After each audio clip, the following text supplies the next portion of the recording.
On l'aime bien parce qu'il symbolise le succès, l'amour de son peuple, parce qu'il a changé mieux que quiconque le visage de son pays pauvre, sans richesse naturelle, théâtre de nombreuses tragédies, dont le génocide le plus sanglant du XXe siècle. On le montre généralement en exemple parce qu'il illustre une constance, un courage à toute épreuve pour donner au territoire sans richesse naturelle qu'il dirige un visage, une âme, un mindset nouveau, celui de gagneur sans complexe. On l'aime aussi parce qu'il a su impulser du temps où il était président en exercice de l'Union africaine le projet déterminant de la ZLECAf, qui, malgré le fait qu'il piétine, est toujours en soi la clé pour que l'Afrique prenne son envol. Un vaste marché continental. Qui n'éprouve pas une certaine fierté en regardant sur les chaînes de télévision internationales ce slogan « Visite Rwanda », porté sur les maillots par les plus grands clubs de la planète et dans les prestigieux stades du monde. Mais ce succès apparent, qui devrait contaminer beaucoup de ses pairs africains, doit-il nous empêcher de dire certaines vérités, de montrer du doigt ses errements? Doit-il nous contraindre au silence face à l'inacceptable? Est-ce que cette farouche volonté de changer son pays doit nous contraindre à fermer les yeux sur la partie sombre de cet apparent success story? Doit-on pour cette raison dissimuler le drame de toutes ces personnes, de tous ces réfugiés qui souffrent le martyre depuis près de 25 ans? Notre silence face à leur drame ne fait-il pas de nous des complices? Ça s'apparente à de la complicité passive, non? C'est comme ça en tout cas que le ressentent de nombreux Africains que j'ai rencontrés également. Surtout en regardant ces images insoutenables des souffrances des populations de l'Est de la RDC. Soyons sérieux. Nous ne devons pas seulement nous limiter à dénoncer les exactions, les maltraitances, les injustices que nous infligent les grandes puissances. On doit également avoir l'honnêteté de dénoncer les souffrances, les violences que nous nous infligeons entre nous, Africains.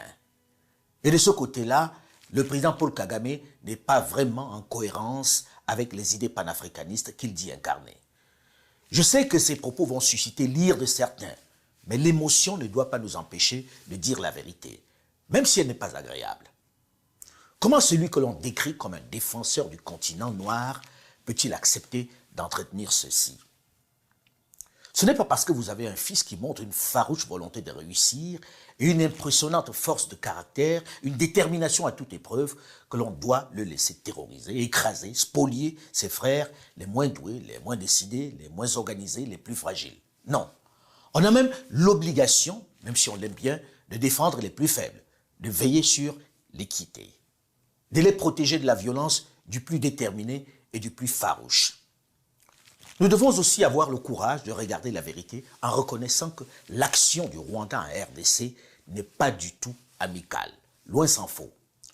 Même si la communauté internationale éprouve encore du mal à clairement condamner l'agression, les langues de ces ardents défenseurs commencent à se délier.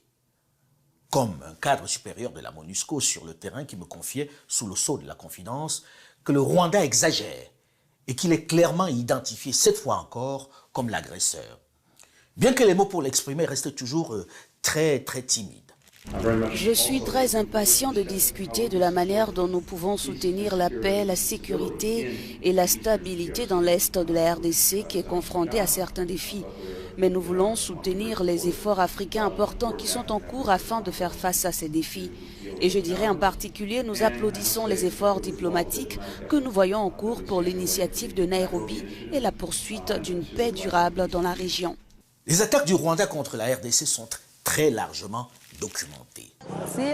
On était à l'hôpital, on était soigné là-bas parce qu'on est malade. Et on a été surpris par des militaires rwandais qui ont débarqué. Ils ont fouillé partout. Ils ont tiré plusieurs balles. C'était le désordre. Alors j'ai fui et je suis rentrée chez moi, à la maison. Mais mes enfants avaient disparu. On est parti parce qu'ils tabassaient tout le monde à l'hôpital, sans distinction. L'agression du Rwanda à travers le M23, ce n'est pas une nouvelle chose. Le M23, ce n'est pas un mouvement spontané. Donc, si le mouvement a repris, 10 ans après, il a repris de quelque part. Et donc je crois qu'on ne peut plus continuer à faire la spéculation qui agresse qui. L'agression est claire, il faut la nommer. Cette fois-ci, l'ambassade des États-Unis en RDC et le comité des affaires étrangères du Sénat américain ont, chose exceptionnelle, directement mis en cause Kigali. C'est encore timide, mais c'est une avancée notable dans ce concert de silence des grandes capitales qui détournent depuis toujours le regard devant les agressions de Kigali. Pas question de se lancer dans la condamnation de la victime du génocide de 1994. Le traumatisme est encore vivace. Madame la Présidente, je voudrais attirer l'attention de la Chambre sur la situation désastreuse dans l'Est de la République démocratique du Congo. Nous avons assisté à un regain de violence de la part de M23 et d'autres milices terroristes qui s'est traduit par des violations extrêmes des droits de la personne, dont des dizaines de milliers ont été déplacés de chez eux par la prise pour cibler des soldats de la paix de l'ONU et par des allégations de tirs de roquettes à travers la frontière. Le chef de MONUSCO a déclaré « Nous réaffirmons notre attachement ferme à la souveraineté, à l'indépendance et à l'unité et l'intégrité territoriale de la RDC et nous condamnons l'utilisation des groupes armés agissant par procuration. » J'exhorte le gouvernement de Rwanda à collaborer avec le RDC pour désamorcer la situation et travailler à un cessez-le-feu immédiat de tous les groupes armés. Depuis plus de 6 mois maintenant, la planète entière vit pourtant au rythme de la guerre en Ukraine. Toutes les grandes puissances se sont mises d'accord pour condamner l'agression de l'Ukraine par la Russie.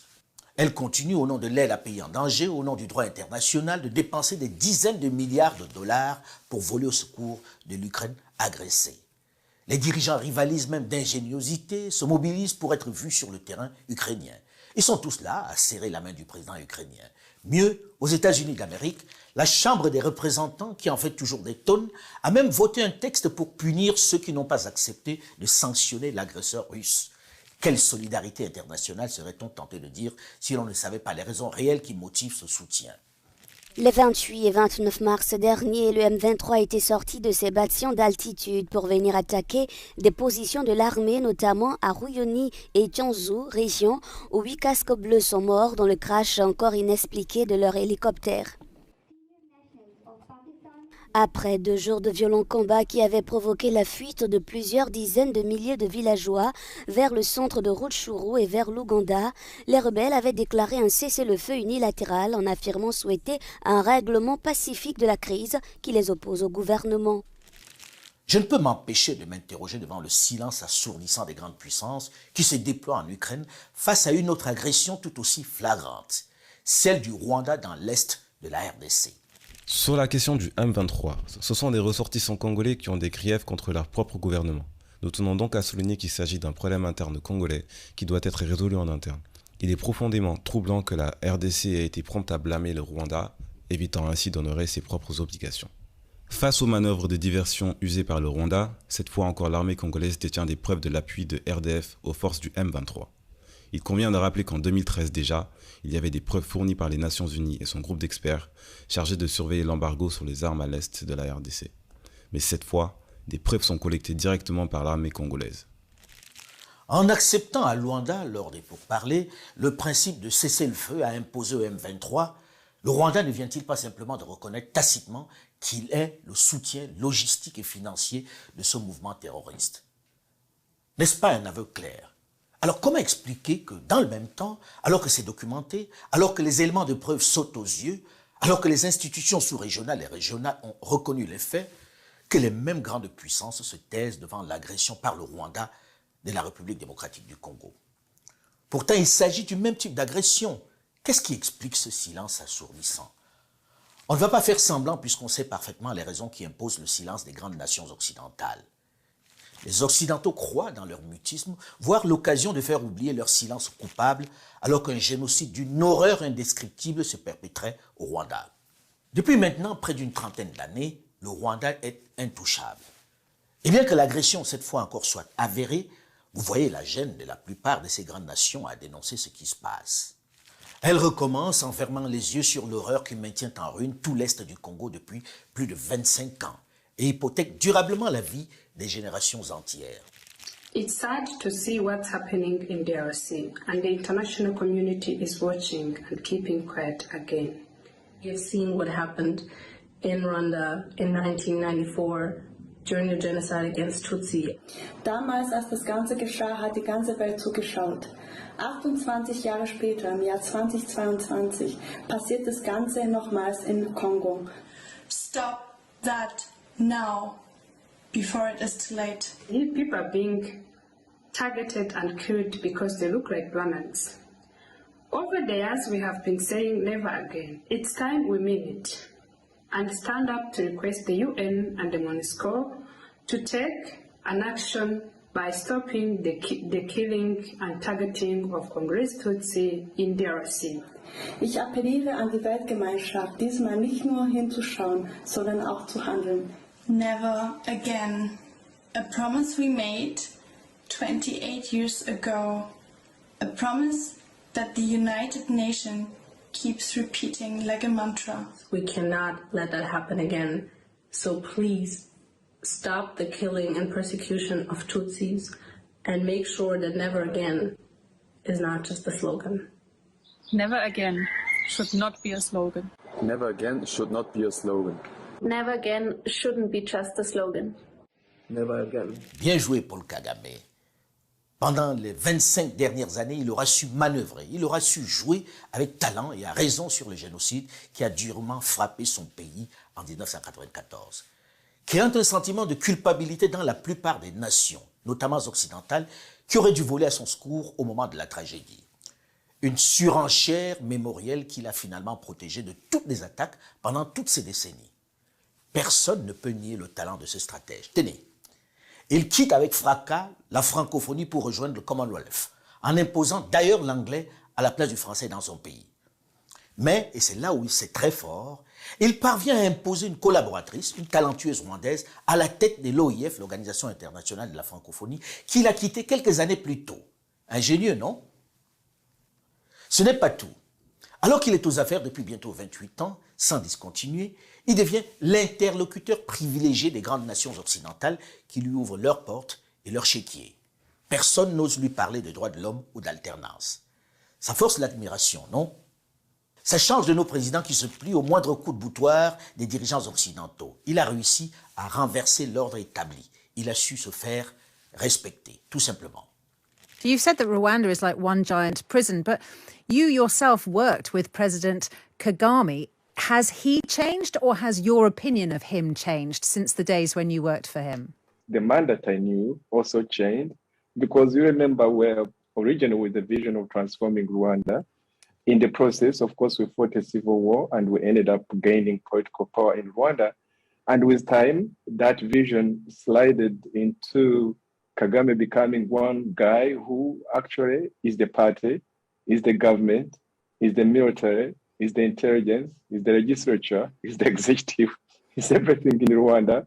And I could see that not only was he really making people suffer within Rwanda, but he also launched into very serious wars that aggressed a neighboring country, especially Democratic Republic of Congo, where many people, as you know, have died. I mean, in fact, in 2010, I did write with a couple of 3 other people, one of whom he killed in 2013, and the other one attempted to kill a number of times in South Africa. He also sentenced me to 24 years in jail, and he has since 2014, 2015, 2016 tried to assassinate me, and it's on public record, and the intelligence organizations in various countries, including the United States where I live, have that information.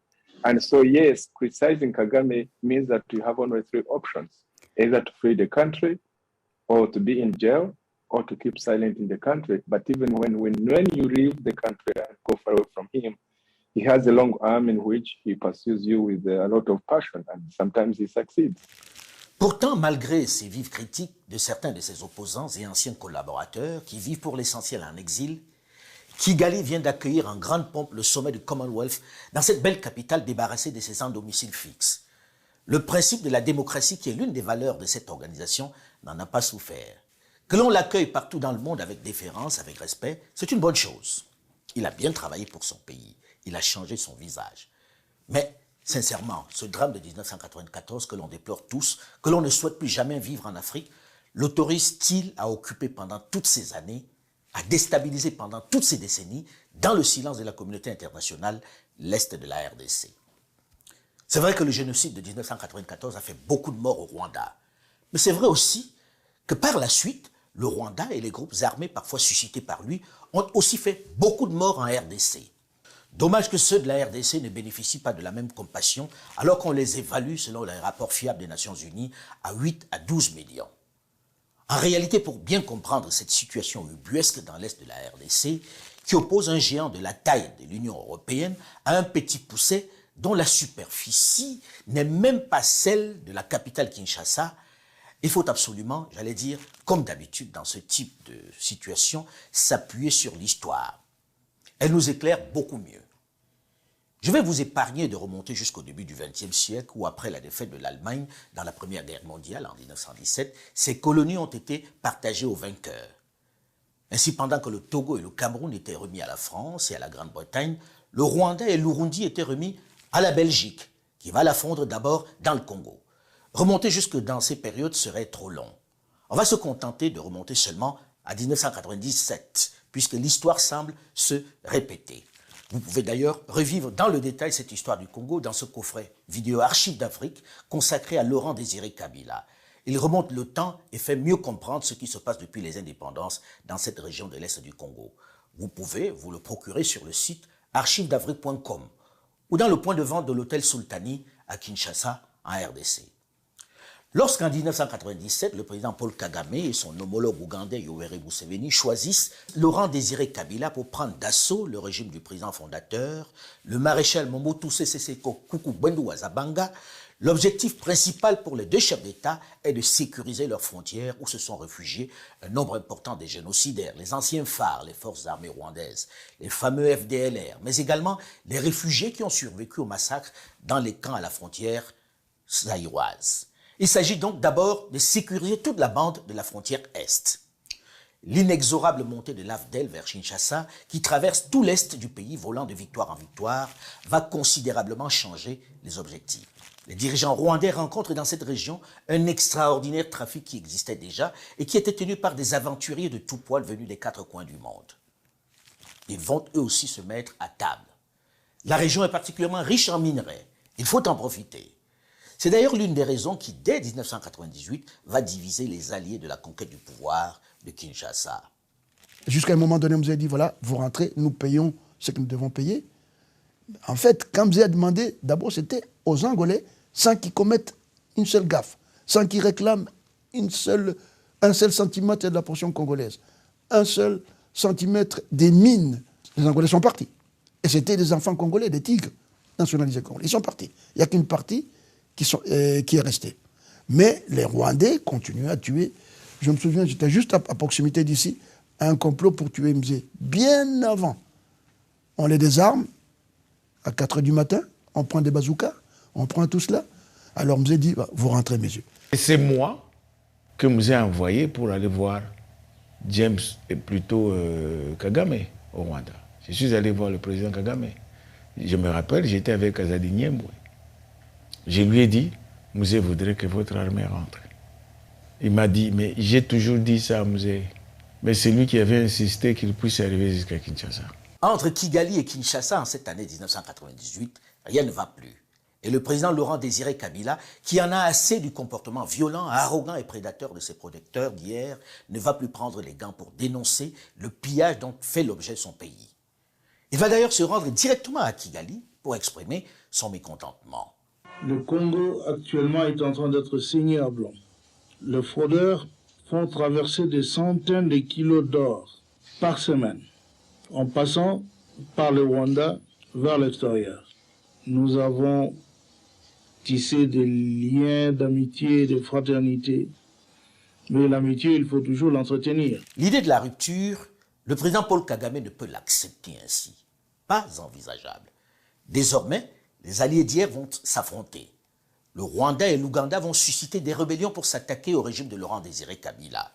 C'est dans ce climat que va naître le fameux M23, succédant au CNDP de Laurent Nkunda. Les autorités ougandaises et rwandaises expliquent leur action, leur agression, par le désir de sécurisation de leurs frontières. Ils accusent la RDC d'héberger les rebelles Hutus du FDLR qui, selon eux, feraient des incursions dans leur territoire, qui, selon eux, rêvent de vengeance et de reconquête. Les anciens génocidaires n'étaient pas inquiétés. Ils circulaient librement. D'autres opposants à mon propre gouvernement venaient du Soudan se réfugier en toute impunité au Congo. Somebody made a very big mistake and ordered whoever did it without order and spent some hours sharing our territory in Cyangugu and killed people. I cannot be specific about or detailed in the kind of response that is going to be, but certainly logically that means if you slap me in the face before I hit back, I've got to fight. I may not hit in the face, I may hit somewhere else, so I have to think and see where I'm going to hit. Il n'y a pas de rebelles. Je vous ai dit que ce sont les Rwandais. Vous voulez que j'exprime cela en quelle langue pour que vous compreniez que ce sont des Rwandais? Ces messieurs ont trouvé trop de miel ici, qu'ils veulent revenir. Ils ne veulent pas quitter ce pays. Si seulement ils voulaient rester dans ce pays en respectant les autochtones. Nous étions ceux qui avaient porté Kabila, et il n'était pas question que nous abandonnions le terrain. Je ne pense pas que réellement Kagame et Museveni voulaient faire tomber Mobutu. Ça, c'est Museveni lui-même qui m'a dit. Kagame et Godfrey Yoweri Museveni voulaient un cordon sanitaire autour de leurs frontières les plus proches vers le Congo. Avec quel but? C'est pas simplement un mur pour endiguer les raz-de-marée des Interamwe qui n'avaient pas le moyen pour entrer au Rwanda. C'était plutôt des richesses naturelles. Nous n'avions pas porté Kabila au pouvoir juste par altruisme, mais parce que nous avions des intérêts dans cette affaire. Ceci a le mérite d'être clair. Ils ne faisaient pas la guerre par altruisme. Ce n'était pas cadeau comme on dit à Abidjan. En gros, ils vont se payer sur la bête, en entretenant au passage des milices, des groupes militaires qui vont s'installer sur d'importants carrés miniers. Et cela, tout le monde le sait et laisse faire. La communauté internationale détourne le regard. Les États-Unis étaient trop pro-rwandais. Vous parlez contre les Rwandais, les Américains ne vous écouteraient pas. Que ce soit les ONG, que ce soit les politiques, personne ne pouvait vous écouter à l'époque.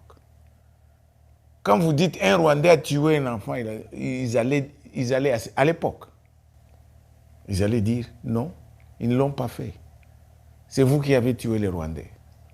C'était très difficile avec l'administration Clinton. Il y a des éléments pour dire qu'il y a eu de très graves violations des droits de l'homme, du droit international humanitaire. Combien sont les disparus ou les morts? Ils sont d'environ 150, 180 000. Ce n'étaient pas des combattants. En réalité, les nations occidentales, dans cette fin de la décennie 90, éprouvent de la gêne à sanctionner le Rwanda. Le sentiment de culpabilité qu'elles éprouvent vis-à-vis de lui les contraint à garder le silence. L'ombre du génocide de 1994 plane sur le drame qui se joue dans ces années-là dans l'est du Zaïre qui est devenu la République démocratique du Congo. Personne à l'international ne se risque à attaquer Kigali ou Kampala pour cette incursion, cette agression de leurs grands voisins. L'argument de Paul Kagame qui a réussi à les culpabiliser est le même.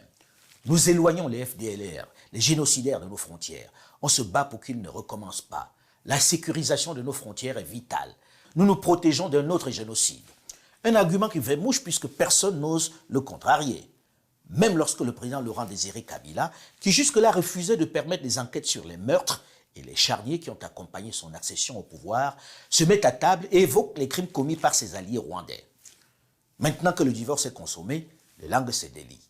La communauté internationale et les organisations de défense des droits de l'homme accusent le mouvement de libération de centaines de milliers de crimes commis lors de la conquête pendant la marche sur Kinshasa. On commence même à parler de génocide. C'est vraiment une période France. On a perdu beaucoup de membres de la famille. Il y a un village appelé Musekera, dans lequel je suis né. Alors, on a exterminé tous ces villages. Tout le monde, on les a exterminés. Les membres de la famille, on les a exterminés. Et je ne reste que moi avec la maman qui est restée seulement. Je suis monté sur une colline qui surplombait Mugunga et je me suis assis. J'étais très fatigué. C'était le soir et nous étions battus toute la journée. C'est là que j'ai vu une foule immense se diriger vers la frontière du Rwanda. Le camp de Mugunga qu'ils investissent en novembre 1996 est rasé. Comme un ouragan, ils ont tout écrasé. Il ne reste plus rien des 700 à 800 000 réfugiés qui y vivaient. Si, des cadavres et quelques survivants hébétés qui errent comme des âmes en peine. Le camp est vide et la question d'une intervention de l'ONU ne se justifie plus. Le désastre a commencé à partir du moment où il y a eu un retour des réfugiés qui sont retournés au Rwanda et qu'il y a eu un certain nombre dont le chiffre n'est pas connu. On parle de 150 000, on parle de 200 000, on parle de 250 000, et qui, eux, ne sont pas retournés et qui se sont perdus dans la forêt et qui ont été par la suite massacrés. Certains ont pu s'échapper, mais il y a eu un véritable massacre. Une vague qui bougeait. C'était fascinant. Et pour moi, c'était une véritable fierté, car nous avions réussi là où les Nations Unies avaient échoué. Les Rwandais, sans consulter Mzé, en étant ici, en poursuivant ce que vous appelez les interamouais, ils avaient massacré des villages, de communautés de réfugiés entières, et à l'Équateur, et à Kisangani, et à l'Est. C'était atroce. Mais personne ne voulait comprendre. Personne. C'est documenté. Nous sommes en 1998 et le sentiment est déjà celui-là. Celui de ne pas être compris de la communauté internationale lorsqu'il parle. Pourtant, le rapport des Nations Unies va bien documenter ces tueries, ces massacres commis par les forces rwandaises et ougandaises qui ont accompagné Laurent Désiré Kabila aux affaires. Près de 30 ans après, et des dizaines de rébellions suscitées après, nous sommes dans la même situation dans l'Est du Congo. Ce qui se passe aujourd'hui avec la nouvelle agression est toujours fait sous le même alibi. Le Rwanda, qui entre-temps s'était fâché avec son partenaire ougandais, s'est réconcilié avec lui. Et ils évoquent le même argument. Ils se protègent des FDLR actifs au Congo qui menacent leur sécurité. Un problème qui est très largement surestimé, puisque les FDLR ne représentent pas une menace très significative. Et l'autre raison, qui est sans doute plus importante, c'est en effet le contrôle de certaines zones et de certaines ressources naturelles via des groupes armés qui servent en fait de sorte de gardiens ou de milices pour contrôler des zones où il y a des échanges commerciaux importants. Vous parlez des zones où il y a des minerais. Où il y a des minerais, mais aussi où il y a du bois. Enfin bon, la fraude de minerais a été très documentée entre la RDC et le Rwanda, a été très documentée depuis de nombreuses années, donc ça c'est bien connu. Mais il y a aussi des questions de bois, d'autres ressources naturelles qui se posent. Les liens sont historiques. On parlait du CNDP dans votre reportage et du M23 avant, en 2012. Et à cette époque, en effet, le M23 a été soutenu par le Rwanda et l'Ouganda. Et donc il y a ce premier lien historique. Le deuxième, il est géographique, c'est-à-dire que le bastion du M23, d'où ils ont lancé leur offensive, est à la frontière entre le Congo et l'Ouganda, est très proche du Rwanda. Et en fait, les services ougandais et rwandais ne peuvent pas ignorer ce que fait le M23, et notamment quelle est sa ligne d'approvisionnement logistique qui passe nécessairement par là. En réalité, chacun est conscient du fait que l'influence des FDLR, si vraiment elle existe, ne représente pas une menace réelle pour le Rwanda, non. Il a toujours mené une politique après son désengagement de l'armée rwandaise il y a maintenant plus de 20 ans, il a toujours mené une politique de zone d'influence par l'intermédiaire de groupes armés. Et donc ça a été le CNDP et puis après le M23 et d'autres d'ailleurs, le M23 n'est pas le seul. Ce qui se joue ici est très clairement lié aux richesses minières dont regorge le sous-sol de l'Est de la RDC. Cela ne trompe personne. Le Rwandais est clairement l'un des principaux bénéficiaires de cette importante manne et du chaos ambiant qui règne dans cette région, un peu abandonnée, il faut le reconnaître, par le pouvoir central de Kinshasa aux Chinois, aux Libanais, aux Indiens et aux autres aventuriers de tout poil. Soyons sérieux. Lorsqu'on sait que le Rwanda est classé parmi les producteurs mondiaux d'or, alors qu'on sait qu'il ne possède même pas une mine d'or, on se demande d'où il tire son or. Figurez-vous que l'or est le principal produit d'exportation du Rwanda. 637 millions de dollars par an. Cet or est pour l'essentiel vendu aux Émirats arabes unis. Or, il n'existe dans aucun document du ministère congolais des Mines une trace d'exportation d'or vers le Rwanda. Ce qui signifie très clairement que l'or arrive au Rwanda illégalement. On se demande où il tire également le coltan et le cobalt qu'il vend sur le marché mondial. Ce n'est un secret pour personne, il vient entièrement de la RDC. L'importance de cette manne pour le Rwanda qui sait mieux se projeter et mieux anticiper que son grand voisin congolais est telle qu'il a carrément construit des infrastructures lourdes pour transformer ces minerais. À la manière très méthodique et très pragmatique du président Paul Kagame, le Rwanda s'est doté d'une raffinerie d'or pour 5 millions de dollars, avec une capacité de 6 tonnes par mois. Elle est opérationnelle depuis mars 2019. Le Rwanda a une raffinerie aujourd'hui de coltan, mais le Rwanda n'a pas de coltan dans son sol. Le Rwanda est en train de construire une raffinerie moderne d'or pour toute l'Afrique australe. Écoutez, soyons quand même sérieux. Les minerais pèsent pour beaucoup dans l'économie rwandaise. La géographie du budget du Rwanda est simple. C'est un pays d'une fragilité extrême. 50% du budget provient de l'aide internationale. L'aide internationale qui est essentiellement déversée parce que le régime a réussi à culpabiliser l'opinion mondiale à propos du génocide. Donc, si vous voulez, c'est une sorte, entre guillemets, ce que certains ont appelé, une sorte de rente génocidaire que reçoit le régime de Kigali. Et les 50 autres % proviennent du pillage des ressources du Congo, du Kivu et toute la région périphérique du Kivu. Imaginons deux choses. Un, qu'il y ait un retour d'un pouvoir relativement fort en République démocratique du Congo et que Kinshasa réussisse à reprendre le contrôle du Kivu et de ses provinces orientales. Le Rwanda perdrait du jour au lendemain 50% de ses revenus. Et imaginons qu'il y ait une révolution au Rwanda, imaginons que l'histoire officielle du génocide soit réécrite d'une manière ou d'une autre, et qu'il ne soit pas forcément favorable au sens de l'histoire officielle telle qu'elle est décrite et avancée par le régime de Kigali, eh bien le Rwanda n'existerait plus. Il y a 20 ans, il y a eu un rapport que tout le monde a oublié, qui s'appelait le rapport Kassem, qui disait que ce qui se passait dans l'est du Congo était, en fait, le conflit qui avait lieu, était dû à une exploitation illégale des ressources naturelles par des réseaux d'élite transnationaux. Voilà, tout était dit il y a 20 ans déjà. En réalité, lorsqu'on y pense, qui a vraiment intérêt à ce que la RDC soit un pays en paix? Qui a intérêt à ce que l'Est du pays soit une zone normale, sans guerre, pacifiée? Hormis ces damnés de la terre, pas grand monde. Ce chaos ne profite pas seulement aux Rwandais, non. Il profite à beaucoup de monde. Il profite aux grandes firmes internationales qui opèrent dans le domaine minier, qui ne sont soumis à aucune règle, à aucune loi stricte ici. Qu'il s'agisse du secteur industriel ou du secteur artisanal. Il profite aux firmes comme AngloGold ou entre autres Glencore, qui vient d'ailleurs de reconnaître devant la justice américaine des actes de corruption de fonctionnaires au Cameroun et à qui il n'arrive rien de spécial, qui continue d'opérer en toute quiétude au Congo. On imagine la pratique dans cet environnement brumeux. Il profite aux Chinois, aux Indiens, aux Libanais qui, dans le secteur artisanal, ont trusté le secteur. Les aventuriers qui, ici, ont installé leurs lois, ont réduit des communautés entières à l'esclavage. Des trafiquants qui, dans cette région, sont les rois qui déplacent des villages, empoisonnent des fleuves en toute impunité. Si le Rwanda a sa part de responsabilité, s'il entretient des groupes armés, il sert aussi, d'une certaine façon, les intérêts de ces aventuriers qui ont fait couler beaucoup de sang congolais. Mais si certains, comme on peut le voir, sont à incriminer, sont responsables, dans le chaos et la pauvreté qui règnent en RDC, il faut reconnaître que les Congolais eux-mêmes sont les principaux responsables de cette situation. À force de pointer du doigt l'autre, ils finissent un peu par oublier leur responsabilité qui est énorme.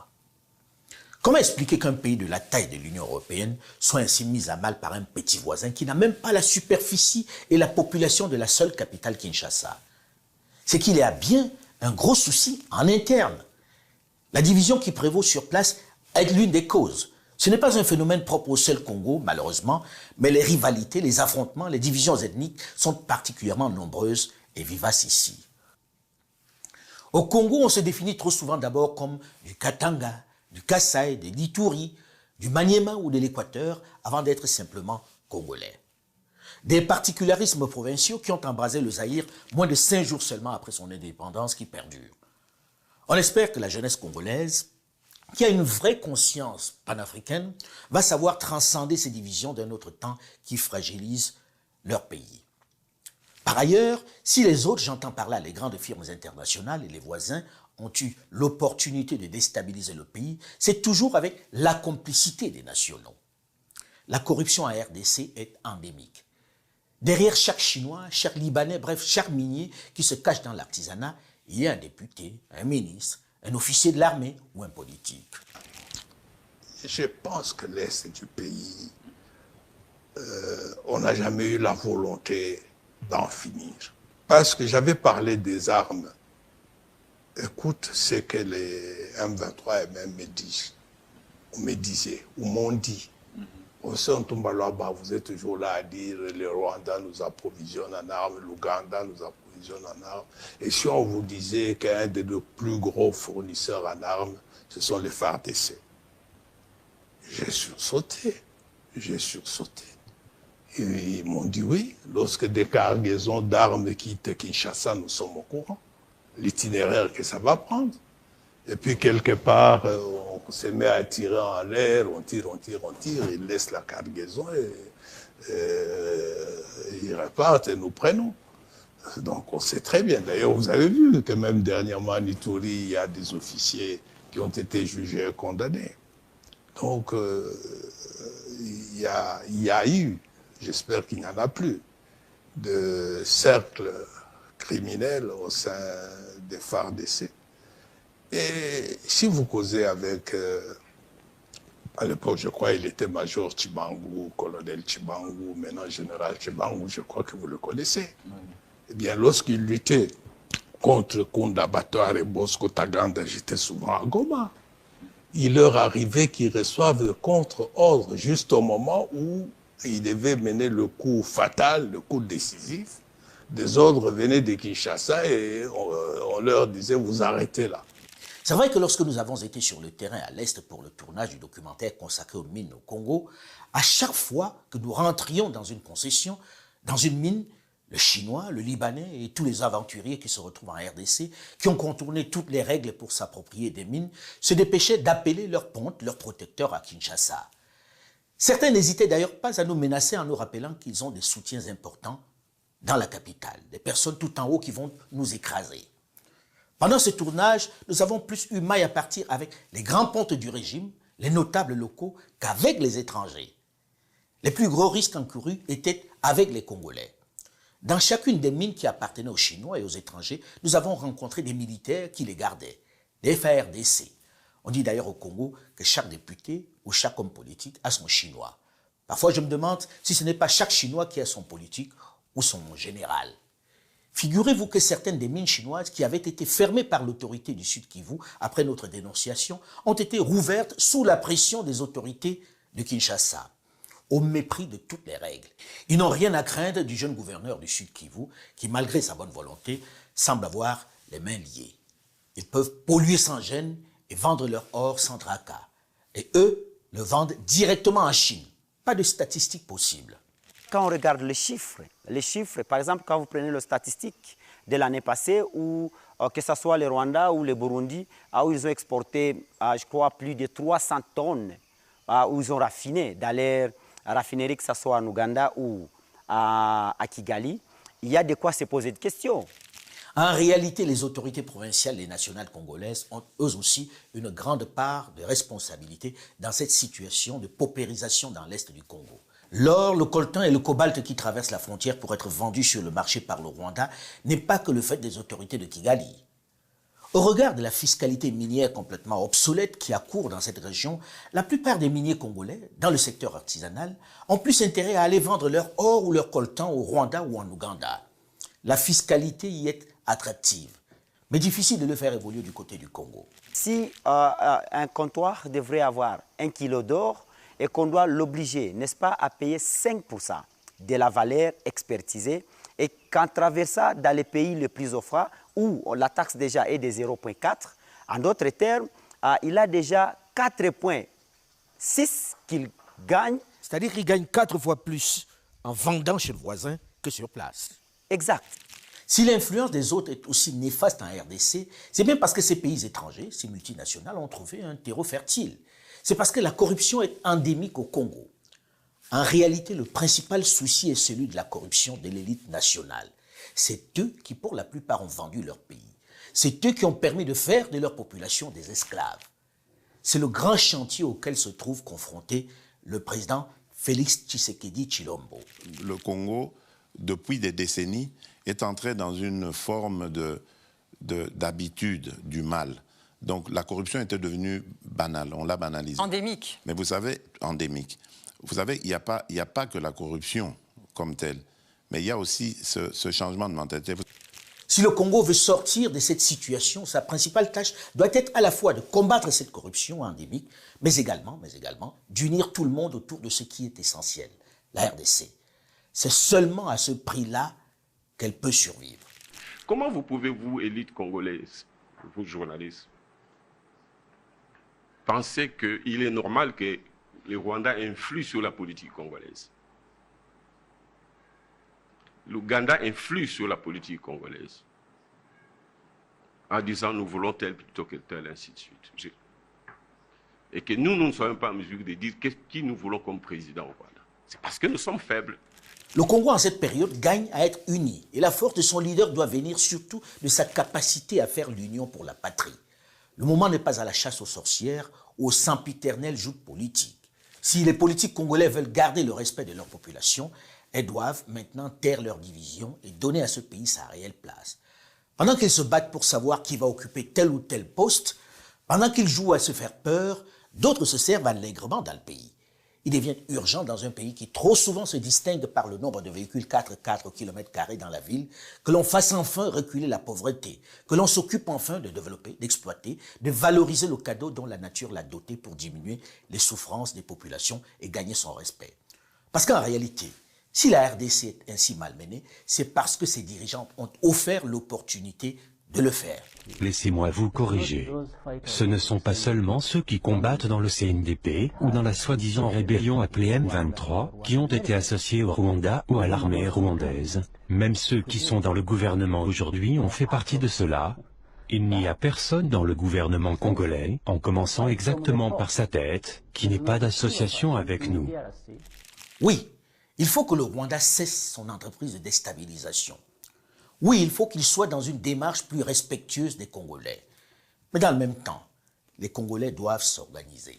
Il n'y a que dans la paix, il n'y a que dans le respect mutuel, il n'y a que dans la sécurisation des intérêts des communautés locales, congolaises, rwandaises et autres, que nous pouvons travailler ensemble et mettre à la disposition de l'Afrique, nous Congolais, tout ce que nous avons comme opportunité, mais aussi profiter des opportunités qu'il y a au Rwanda. Pourquoi pas? Alors, pour obtenir ça, il faut faire la guerre au Rwanda. Ce n'est pas en pleurnichant. Peut-être que cette guerre-là ne sera pas nécessaire si déjà nous montrons que nous sommes forts, nous Congolais, et que nous avons la cohésion entre nous. D'abord, nous sommes le centre de l'Afrique, le cœur de l'Afrique. Nous faisons le lien entre le sud, le nord, l'est et l'ouest. C'est une position on ne peut plus stratégique, une position capitale en Afrique, car la libération du Zaïre représente la possibilité pour tous les autres pays d'Afrique de pouvoir enfin se développer. Vous savez, ce pays a depuis toujours été un frein au développement de la région, une sorte de base arrière à partir de laquelle il est possible de déstabiliser tous les pays voisins. On peut ne pas être d'accord avec ses idées, mais sur ce point, il a raison. Il faut que les jeunes Africains en général prennent conscience d'une chose importante. Que l'on soit de l'Ouest, de l'Est, du Nord ou du Sud, la République démocratique du Congo revêt une importance capitale dans le réveil de l'Afrique. Tant qu'elle est dans cette situation de chaos, de désordre, rien ne démarrera de façon efficiente. Pourquoi? Parce que, comme le disait Frantz Fanon, l'Afrique a la forme d'un revolver dont le Congo est la gâchette. La RDC possède à elle seule toutes les richesses dont le continent a besoin pour prendre son envol. C'est un concentré de toutes les ressources nécessaires. Premier producteur mondial de cobalt, avec ses 74 000 tonnes chaque année, il fournit 70% de ce minerai essentiel dans la fabrication de batteries pour voitures électriques. Premier producteur africain de cuivre, avec plus d'1 million de tonnes par an. Le Congo est assurément, comme on dit, un scandale géologique, puisque la liste de ces minéraux est longue et importante. Diamants, près de 19 millions de carats par an. Or, 23 000 kilos par an. Zinc, 7 800 tonnes. Je ne peux pas citer toutes ces richesses ici. Il est donc urgent qu'elles profitent aux Congolais, mais également à l'Afrique entière. Mais pour qu'elles soient profitables à tous, il faut que les autorités congolaises, comme ses voisins, updatent leur logiciel et comprennent qu'il s'agit d'une manne utile à tous. Ils doivent en finir avec ces accords et des arrangements précaires, fragiles, boiteux, pour s'inscrire dans la durée. Les voisins de la RDC, notamment le Rwanda et l'Ouganda, doivent intégrer le fait qu'elles doivent dealer leur business avec le Congo en toute transparence et non par la force. Le Congo aussi y a intérêt parce qu'il est comme la lumière et ne peut empêcher ses rayons d'illuminer ses voisins. C'est dans cet état d'esprit que la nouvelle génération doit aborder la question congolaise. C'est dans cet état d'esprit que le président Félix Tshisekedi doit aborder les pourparlers avec son voisin. Oui, pour une coopération gagnant-gagnant, mais à condition que cela se passe dans le respect de la souveraineté de la RDC. Aux jeunes générations de s'approprier cette nouvelle donne. On en a assez des dizaines d'accords qui souffrent tous d'une tare congénitale, le mensonge. Fini les compromis de circonstances. Mettez un terme aux souffrances de ces populations si pauvres alors qu'elles sont assises sur d'immenses richesses qui pourraient profiter à tout le monde. Je voudrais vous remercier pour votre soutien constant et votre fidélité à ma chaîne YouTube Alain Foka Officiel qui connaît un développement prodigieux. Pensez à liker si vous avez aimé et surtout, n'oubliez pas de vous abonner. C'est gratuit et cela me fait vraiment plaisir. Vous êtes plus de 400 000 abonnés en moins de 17 mois et plusieurs dizaines de millions de vues. Par ailleurs, vous pouvez également me retrouver sur mon compte Twitter Alain Foka 2005 qui attend toujours la certification, sur ma page Facebook Alain Foka 2005, sur mon compte TikTok et Instagram. Surtout, méfiez-vous des faux comptes à mon nom qui continuent de circuler. Avant de m'écrire ou de répondre à toute sollicitation, souvenez-vous, vous pouvez regarder ici les vrais comptes. Tout autre non présenté ici est un faux. Et il faut le dénoncer. C'est des cybercriminels.